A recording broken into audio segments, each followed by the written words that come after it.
What if I told you that the happiest people over 70 are not the ones with the most friends, but the ones who stop chasing them? It sounds strange. Everything we were ever taught says friendships are essential. But the research and the lived experience of thousands of older adults tells a very different story. Today we are going to talk about that story and why letting go of certain social expectations might be the most freeing thing you ever do. Have you ever sat quietly on a morning? The kind of morning where the light comes through the window just right, and the house is still and everything feels peaceful, and then you realize something strange? You realized you were not lonely at all. You were simply alone. And for the first time in a long time, those two things felt completely different. That moment, that quiet, unexpected stillness, is exactly what we are going to talk about today. Because something remarkable happens to many people as they move past the age of 70, something that does not get talked about nearly enough. After a lifetime of building friendships, nurturing relationships, showing up for others, attending gatherings, answering phone calls, and being there for everyone around them, many people over 70 begin to discover that peace. Real, deep, lasting peace does not come from being surrounded by people. It comes from being at peace with themselves. And when that realization arrives, it changes everything. Now, before we go any further, let me be very clear about something. What we are exploring today is not about loneliness.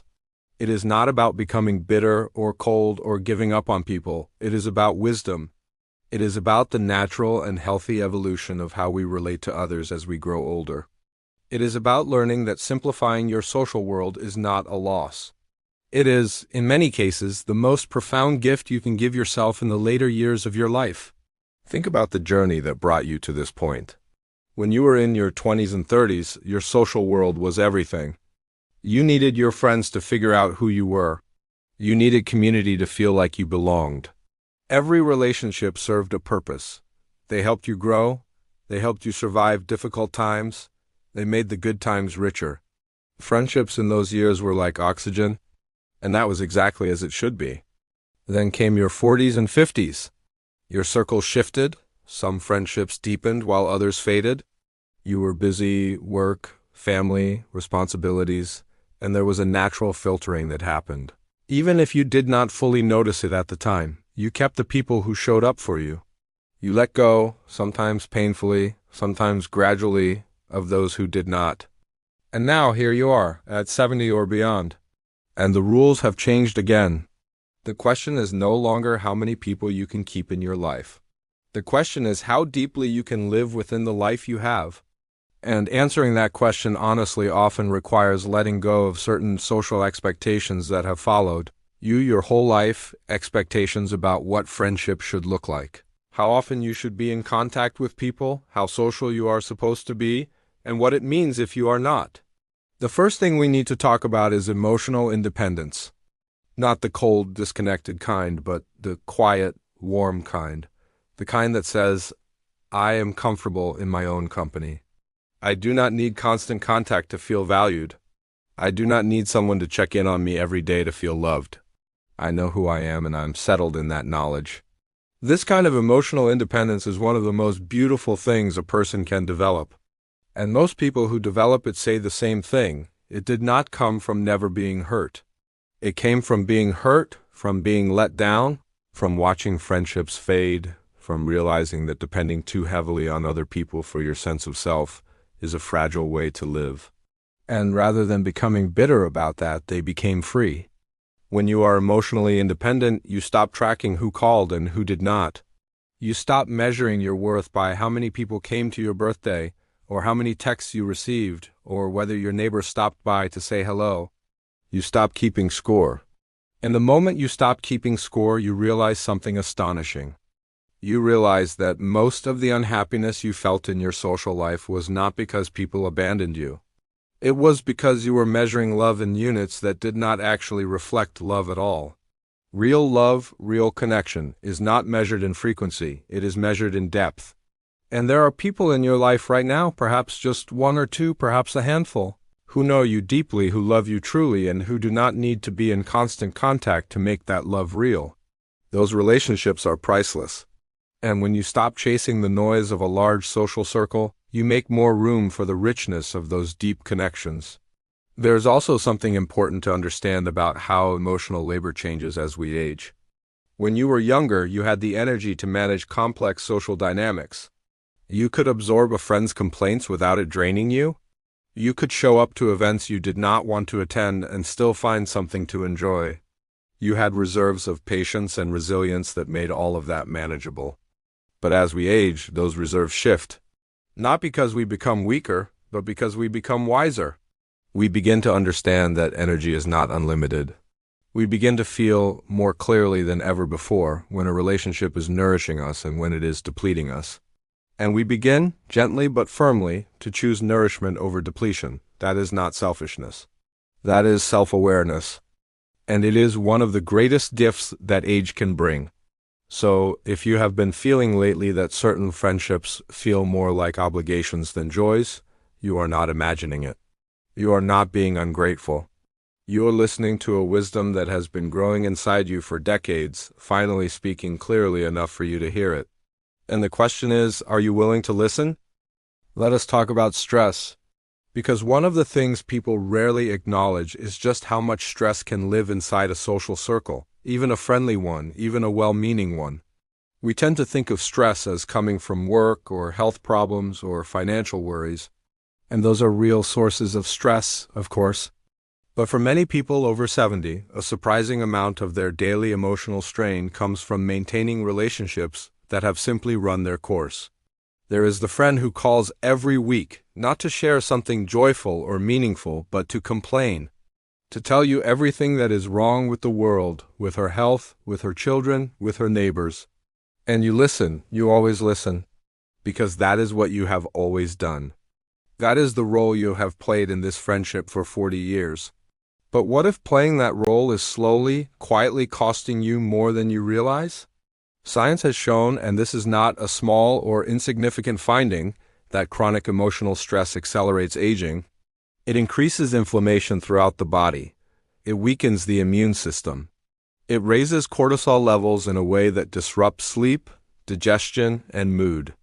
It can even affect memory and cognitive function over time. The emotional labor of maintaining draining relationships is not just uncomfortable. It is, in a very real and measurable way, bad for your health. On the other side of that coin, peaceful solitude, genuine, chosen solitude, has the opposite effect. It lowers blood pressure, it reduces cortisol, it improves sleep quality, it creates space for the nervous system to rest and repair. People who spend time in calm, quiet solitude regularly report better moods, sharper thinking, and a greater sense of overall well-being. In other words, protecting your peace is not just a philosophical concept, it is a health strategy. Now, this does not mean you should isolate yourself completely or cut off everyone who has ever said something negative. That would be going too far in the other direction. What it means is becoming more conscious and more deliberate about where your emotional energy flows. It means noticing when you feel lighter after spending time with someone and when you feel heavier. It means honoring those feelings rather than dismissing them as uncharitable or selfish. Because here is the truth that nobody tells you when you are young. Not all friendships are meant to last forever. Some friendships are built for a specific season of life, and they are beautiful and meaningful in that season. The friendships you formed through your work, through raising your children, through shared circumstances of a particular time in your life, those friendships were real. They mattered enormously. But when the circumstances that brought you together fade away, the friendship itself may naturally fade too, and that is not a failure. That is simply the natural rhythm of human connection. The friendships that are meant to last your whole life, the ones that transcend circumstance, that survive distance and disagreement and the passage of decades, those are the ones worth holding on to. And usually, if you are honest with yourself, you already know exactly which ones those are. You can feel the difference between a relationship that feeds your soul and one that you maintain out of habit or guilt. Let us talk about guilt for a moment, because it is one of the most powerful forces keeping older adults stuck in relationships that no longer serve them. Guilt sounds like this: I have known her for 40 years, I cannot just stop calling. Or, he was there for me when I went through my hardest time, I owe him. Or, what will people think if I stop coming to monthly dinner? They will think something is wrong. These thoughts are understandable. They come from a genuine place of loyalty and care. But when guilt is the primary reason you are maintaining a relationship, that relationship has stopped being a connection and become an obligation. And obligations, when they accumulate, become burdens. And burdens, over time, wear you down in ways that are both invisible and profound. You have given so much in your lifetime. You have shown up, you have been there. You have listened and supported and sacrificed and given more of yourself than you probably remember. The later years of your life, these years that belong to you in a way that no other years have, are not the time to carry burdens you have earned the right to put down. They are the time to choose lightness, to choose ease, to choose the relationships that give you energy rather than take it. And when you do make those choices, something remarkable happens. The days feel different. There is a quality to the air that is hard to describe, a kind of openness, as if space has been created where before everything felt cluttered. You wake up in the morning without the low-grade anxiety of social obligations hanging over you. You are free to spend your time on things that actually matter to you, your garden, your reading, your walks, your grandchildren, your own quiet thoughts. This freedom is not something most people talk about when they talk about aging. We hear a lot about the losses of aging, the loss of physical ability, the loss of friends and family members, the loss of professional identity after retirement. And those losses are real, and they deserve to be honored. But we rarely talk about the gains, the freedom, the clarity, the permission, finally, to live entirely on your own terms. When you stop needing the approval of your social circle, you stop performing. And when you stop performing, you discover something extraordinary. You discover who you actually are when no one is watching, when no one is judging, when no one is measuring you against any standard except the ones that matter to you. That discovery, at 70, at 75, at 80, can feel like meeting yourself for the very first time. And it is one of the most profound experiences a human being can have. There is a concept that is worth sitting with for a moment. The difference between loneliness and solitude. These two states are often confused from the outside. Someone who spends a quiet Saturday at home reading and tending to their garden might look, to an observer, the same as someone who spends that same Saturday wishing desperately that someone would call. But the internal experience is completely different. Loneliness is wanting connection and not having it. It is a state of absence, of craving, of feeling unseen and untethered. Solitude, on the other hand, is chosen. It is full. It is rich with your own presence. It is not the absence of people, it is the presence of yourself. And those who learn to live in genuine solitude rather than loneliness consistently report that they feel more, not less, connected to what matters most in life. Let us talk about shifting priorities. Because one of the most important things that happens after 70, one of the things that often gets misread as withdrawal or sadness, is a profound reordering of what matters. Things that once felt urgent lose their urgency. Social appearances that once felt essential begin to feel like costumes you are tired of wearing. And in their place, something simpler and truer begins to rise. You start to notice the things you never had time to notice before. The way the light changes through the afternoon. The particular sound of rain on a roof.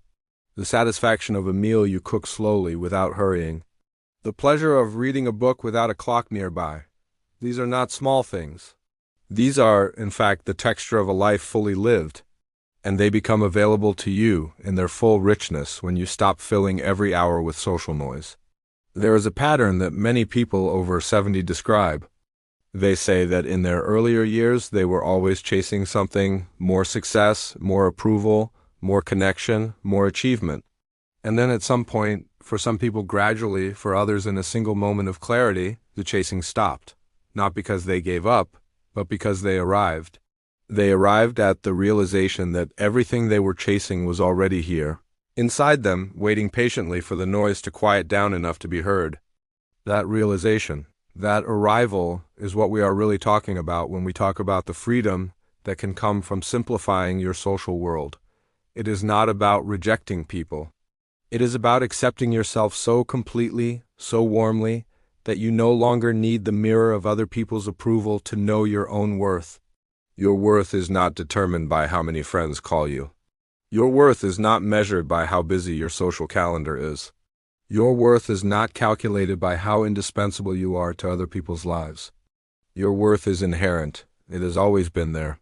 It existed before your first friendship, and it will exist long after your last social obligation fades away. And the sooner you can feel that truth in your bones, the sooner you will begin to live with the freedom it offers. Now, there is something important to say about the people who do remain in your life, because simplifying your social world does not mean emptying it. The goal is not isolation. The goal is quality. The goal is depth. And the people who are meant to be in your life, the ones who love you without condition, who respect your need for quiet, who enrich your days without demanding more from you than you have to give, those people become more precious. Not less when you stop diluting their presence with dozens of lesser connections. When you have fewer relationships to maintain, you can give more fully to the ones that remain. You can be more present, more generous, more genuinely interested. You can show up for the people who matter most with a fullness and an attention that was simply not available when you were spreading yourself across a wide social network. Quality deepens in inverse proportion to quantity. And that deepening is one of the most beautiful gifts that the later years of life can offer. Think about the relationships in your life right now that feel truly nourishing. Perhaps it is a sister or a lifelong friend or a neighbor who has become family over the years. Perhaps it is your children or your grandchildren whose company fills your heart in a way that nothing else quite matches. When you imagine spending a morning with that person, a slow, unhurried morning with good tea and real conversation, how does that feel compared to attending a social event where you know 50 people at the surface level and none of them deeply? The answer to that question tells you everything you need to know about how to spend the remaining years of your life. There is also something to be said about the relationship you have with yourself, which is, at the end of the day, the longest and most consequential relationship of your life. Many people reach their 70s having spent decades focused outward, on other people's needs, on what the world expects of them, on how they appear to others. And in all of that outward focus, they have never truly turned inward and asked themselves the simplest and most profound of questions. Who am I when no one is watching? What do I actually enjoy? What makes me feel, at the end of a day, that my time was well spent? Solitude, genuine, embraced, chosen solitude, creates the space to answer those questions. It creates the space for reflection, for memory, for gratitude, for creativity, for the kind of deep thinking that is only possible when the noise settles. And many people discover, in that quiet space, aspects of themselves they never knew were there, interests they never pursued, thoughts they never had time to finish, a depth of feeling and perception that was always present but never had room to breathe. This is why so many people over 70 who have embraced simpler social lives report not a sense of loss, but a sense of discovery. They describe it as finally coming home to themselves, as if they had been living for years just outside the door of their own inner life, and now, finally, they have walked in. And what they find inside is not emptiness, it is fullness. It is a richness of inner experience that does not depend on anyone else to sustain it. It is joy that comes from within rather than from without. It is peace that is not fragile because it does not rest on the behavior of others. It is the kind of contentment that does not need the world to cooperate in order to exist. That is the deepest gift of emotional independence. Not that you stop caring about people, but that you stop needing people to behave in certain ways in order for you to feel okay. You become, as the years go by, more and more able to carry your own sense of well-being inside you, to access it in a quiet morning, in a walk through familiar streets, in the simple act of making a good cup of tea and sitting with your own thoughts in the early light. If there is one thing to take from everything we have explored today, it is this. The later years of your life are not a diminishment. They are an invitation. An invitation to stop chasing what you thought you needed and to discover what you actually have. An invitation to release the social obligations that have weighed on you and to step into the lightness that is waiting on the other side of that release. An invitation to know yourself deeply and without apology, and to build a daily life that reflects who you truly are. You have earned this. Every year of your life, every friendship navigated, every loss survived, every joy celebrated, every morning you got up and kept going has been preparing you for this, for the freedom to live simply, to love quietly, to be content in your own company, to find beauty in small things, to need less from others and to give more generously from a place of genuine abundance rather than anxious obligation. Solitude is not the opposite of connection, it is its deepest form. When you are fully connected to yourself, you connect to others from a place of wholeness rather than need. And that kind of connection, rare and precious and real, is worth infinitely more than 100 surface-level friendships maintained out of habit or fear. So if you find yourself in these later years naturally drawing inward a little, naturally spending more time in your own company, naturally feeling less interest in large social gatherings and more interest in quiet mornings and meaningful conversations, do not worry that something is wrong with you. Nothing is wrong with you. Something is deeply right. You are arriving, finally, at the life that was always waiting for you. The one that belongs entirely to you. Quiet, full, free, and yours. Thank you for spending this time today on something that truly matters. If anything that was said resonated with you, leave a comment below and share your thoughts.